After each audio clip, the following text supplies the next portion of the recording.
আনারসের ডালনা খেয়েছেন কি? যদি খেয়ে থাকেন তাহলে আর কি বলবো, আর যদি না খেয়ে থাকেন তাহলে তাড়াতাড়ি রান্না করুন এবং খেয়ে দেখুন, খুবই ভালো লাগবে আশা করছি। আমি আনারসটিকে নিলাম, আসলে খুবই অল্প পরিমাণ আনারস নিয়েছি, কারণ ফার্স্ট টাইম আজ রান্না করব। কি জানি কি খাওয়া যায় কি না যায়, তাই মনের বিশ্বাস খুব একটা পাচ্ছিলাম না আর কি। কিন্তু তারপরেও আমি মানে রান্নার জন্য ট্রাই করছি আর কি। পিস পিস করে আনারসগুলোকে কেটে নিলাম, তারপর আমি আবার রান্নাটি করবো। আসসালামু আলাইকুম প্রিয় ভিউয়ার্স, কেমন আছেন আপনারা? আলহামদুলিল্লাহ আমি ভালো আছি। প্রতিদিনের মতো চলে আসলাম নতুন একটা ভিডিও নিয়ে আপনাদের মাঝে। আসলে আমি যাই রান্না করি তাই আপনাদের সঙ্গে শেয়ার করি, আপনারা তো জানেনই। আমি সরিষার তেলে দিয়ে দিলাম 2টা ডিম। আসলে ডিম দুটোকে আমি সিদ্ধ করে নিয়েছিলাম, তারপরে একটু হলুদ গুঁড়া দিয়ে আগে সিদ্ধ করে মিনিয়ে নিয়েছি, তারপর সামান্য পরিমাণ হলুদ গুঁড়া দিয়ে একটু লাল করে ভেজে নিব।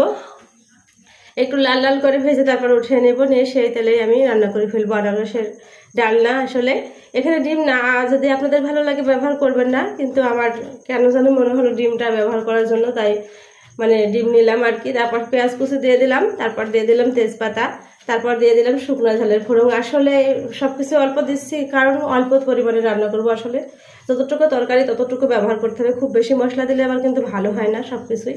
তারপর রসুন বাটা দিয়ে দিলাম, তারপর জিরা ধনিয়া বাটা দিয়েছি, তারপর শুকনো ঝাল বাটা দিলাম, দিয়ে তারপর এই তো আমি নেড়ে নিচ্ছিলাম সর্বশেষ। তারপর ভালো করে মশলাগুলো কষিয়ে নিব। এক পর্যায়ে যখন আমার মশলা কষানো হয়ে যাবে তখনই ঠিক আমি আনারসগুলোকে দিয়ে দিব।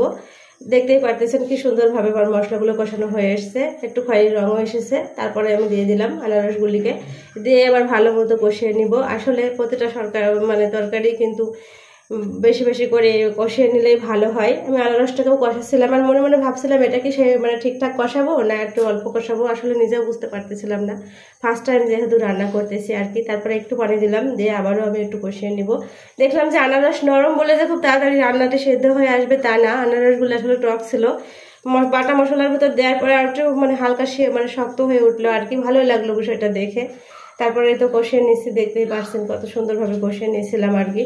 কয়েকদিন যাবত ধরে আমি কোনো রান্নার রিভিউ দিচ্ছি না। আসলে কিছু কিছু সত্য কাহিনী আছে যেগুলো আমি ছোটবেলা থেকে প্রতিনিয়ত সত্য কাহিনীগুলো দেখি, আমার জানা আর কি।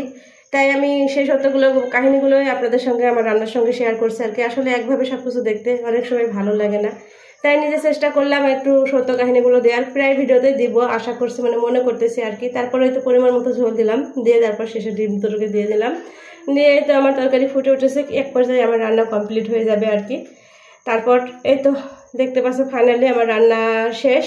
এবার আমি উঠিয়ে নিলাম, কত সুন্দর লাগছে দেখুন গাইস। সর্বশেষ কিন্তু আমি পেঁয়াজ বেরেস্তা ভেজে নিয়েছিলাম। আসলে এই রান্নার সব থেকে টপ সিক্রেট যেটি টপ সিক্রেট বলতে আমি বোঝাই আর কি, এই রান্নার বেরেস্তাগুলো পেঁয়াজ বেরেস্তাগুলো দিয়ে দিলাম, দিয়ে ঢাকনা দিয়ে কিন্তু ঢেকে রাখতে হবে।